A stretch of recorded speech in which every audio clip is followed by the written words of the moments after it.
Hello. First, thank you so much for what you do.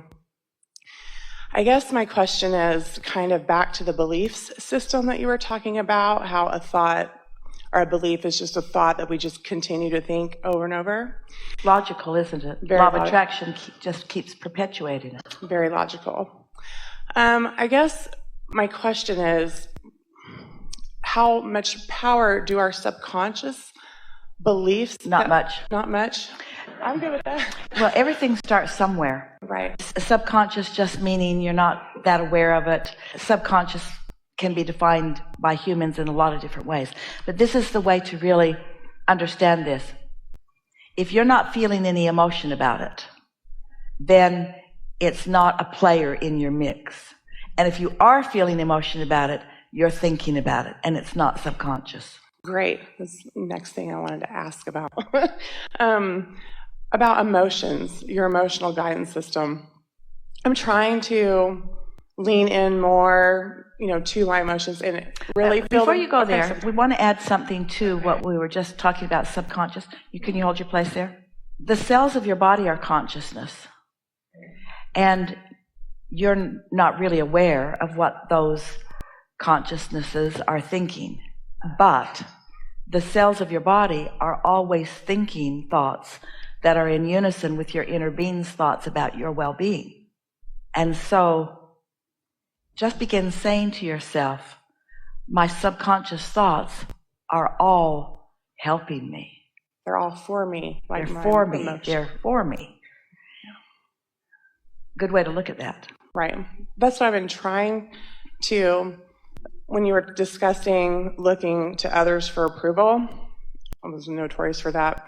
I've been trying to notice my emotions they're for Karen. They're for me. My emotions are not a reaction from anyone else or anyone's actions, no matter what circumstance that I'm in. Well, when you get there, you're free. Well, that's what I'm at. Then you can be in the world. What everyone wants freedom from is the bondage of not feeling good, the bondage of negative emotion. What you want freedom from is resistance. And when there's no resistance, then you're floating free toward the things that you care about.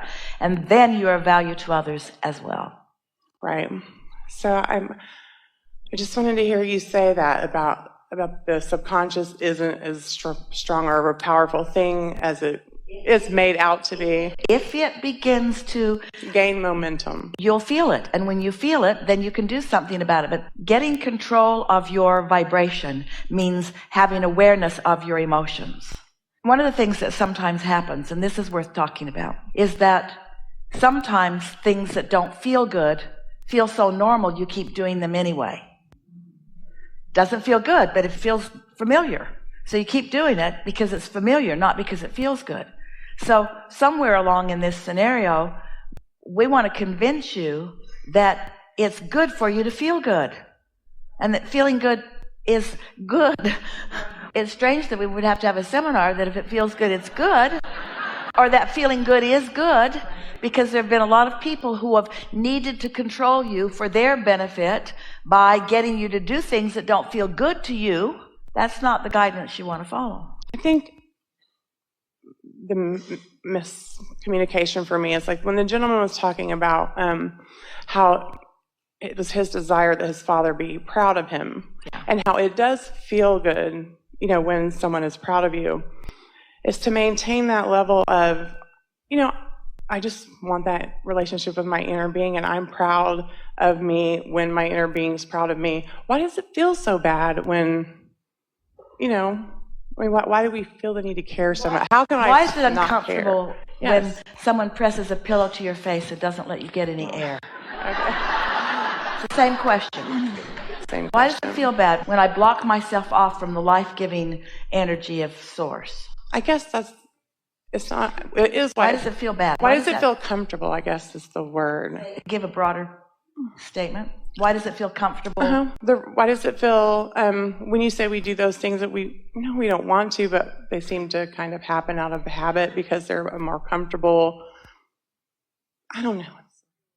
Well, we know what you're getting at, because things that feel familiar, you continue to do them. So let's say that you've been trained, like most have in this environment, to pleasing others, because the others who want to be pleased are the ones training you. So it's logical that they would be looking out for their own best interests, and we're not pushing against that in any way. So let's say that you've been trained to please, and you've gotten pretty good at it. Well, there isn't anything wrong with wanting to uplift.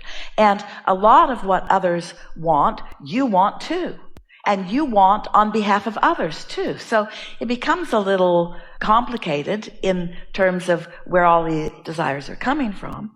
So now put your inner being in the picture, who knows who you really are, what you came intending to do, what life has caused you to ask for, and most important, what the path of least resistance is right now to lead you toward what you want. And your inner being is offering vibrationally a very clear perspective. You might say opinion.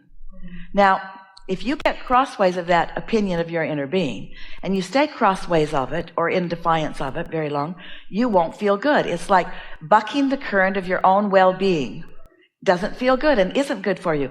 And let's make that statement even more specific. Bucking the current of your own evolution, of your own expansion, of your own choices, of your own decision-making processes, of your own learning, of your own growing, of your own becoming isn't good either. So your inner being would inspire you to take chances that your mother would never allow you to take.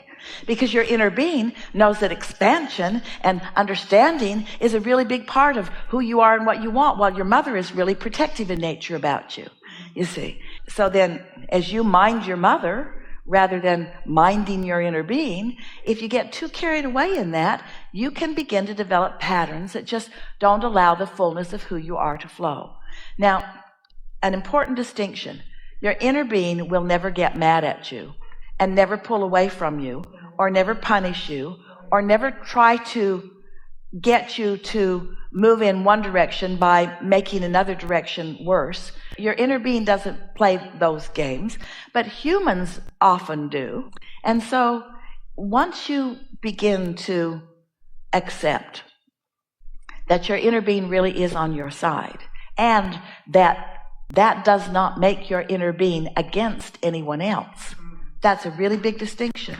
Your inner being is on your side, but your inner being is not against the others that you've decided to make your adversaries. Your inner being is always on your side, which means on the side of your thriving, on the side of your understanding. So sometimes, because you really want to understand something, your inner being might inspire you into a behavior or a conversation that will help you define with more clarity who you really are and what you really want. And that doesn't mean you've left the path. So you came not just willingly, but eagerly into an environment where you knew that there would be choices that you would not want to make. But how are you going to know what choices that you do want to make? The most important, significant understanding from your inner being is your inner being always chooses love over anything that isn't. So if you are looking at someone or some experience or some situation where instead of feeling love, you feel anger or resentment, then while you have certainly the free will to do it, and how you going to know what you want unless you do some of what you don't want, your inner being does not go there with you. So the strongest proof that you could ever have about the love that is your inner being is how bad you feel when you move away from it. If that didn't exist and that weren't who you are, then when you deny it or defy it, you just feel normal. But you don't. You feel bad. We're almost on something. You're right at something important. Can you feel it about to pop? I don't know. I guess I'm taking in everything that you're saying, and I hear and resonate completely with what you're saying. I guess I just, when I found your teachings, became aware that I had a choice. I just, like you said, you do what your mom wants and things like that. Well, so to me, just having a choice was eye-opening enough, but then... And then having the discipline of focus to utilize the choice. Because thoughts are rampant around you. And lazy thought will take you into places you don't want to go. So how do you sharpen up your focus so that you aren't so lazy or lackadaisical in your thought by caring about how you feel, by catching it in those early stages. And I guess the only other thing I really have a question about, before here is about source. Like, I know we're extensions of source.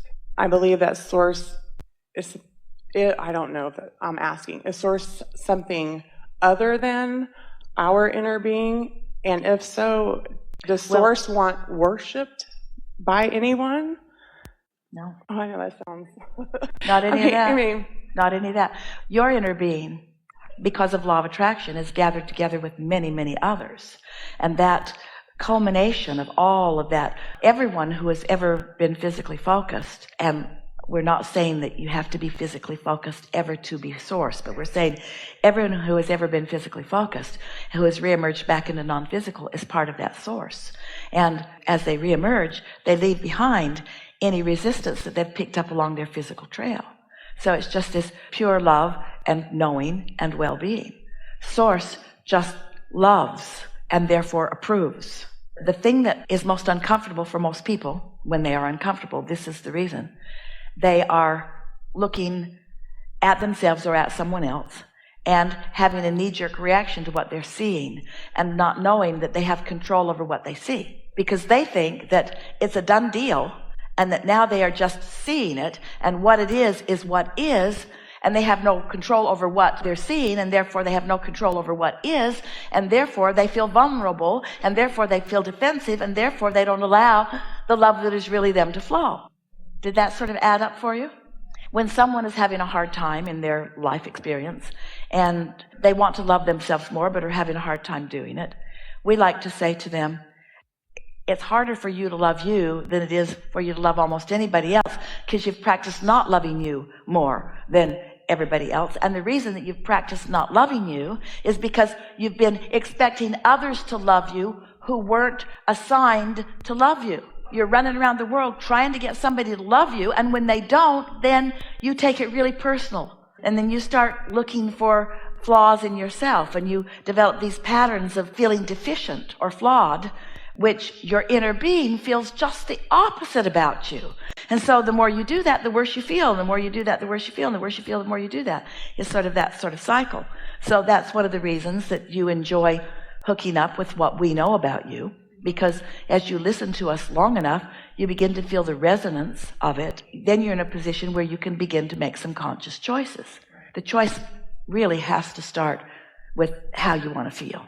So then we say to that person who wants to love themselves, it'd be a whole lot easier if you would just love. Just look for positive aspects out there. Don't try to find them in yourself. They're harder to find in yourself because you've got beliefs that are kind of in the way of that. So yourself is not usually your path of least resistance to find a loving feeling about yourself, because you know everything about you. You know you didn't make your bed. You know you didn't study for that test. You know you were mean to that person when you didn't mean to be. You knew you were mean to that person when you did mean to be. In other words, you know everything about yourself, and you've picked up all these rules and requirements from everywhere, and none of them even go together. They're all in conflict with each other, but you still take them all personally and try to do them all. You try to stand on your head in so many different ways to be approved of, when that appreciation and love, and if you want to call it approval, has been there for you every moment of every day. You just have to look in that direction, and you can't look in that direction and in that direction at the same time. So at the first sign of dissatisfaction, don't let yourself go there. And what you'll begin to notice is that, it's a cooperative universe, and the leverage, the attraction power that your inner being has instigated and continued to promote on your behalf is unfathomable to most humans' minds. You just can't even contemplate the bigness of the love and appreciation and knowledge that your inner being holds about your well-being. So as you begin to let yourself hang around in that vibration more, then you have way more fun, first of all, and you gain more confidence. And in that confidence comes bigger dreams and bigger creations and more opportunities for more fun. And by bigger, we don't mean as evaluated by humans. We mean more in terms of what means more to you. You're not ever not expanding. Your inner being is always expanding, and really a lot because of you. So choosing to be satisfied is like choosing to go in the direction of your expansion.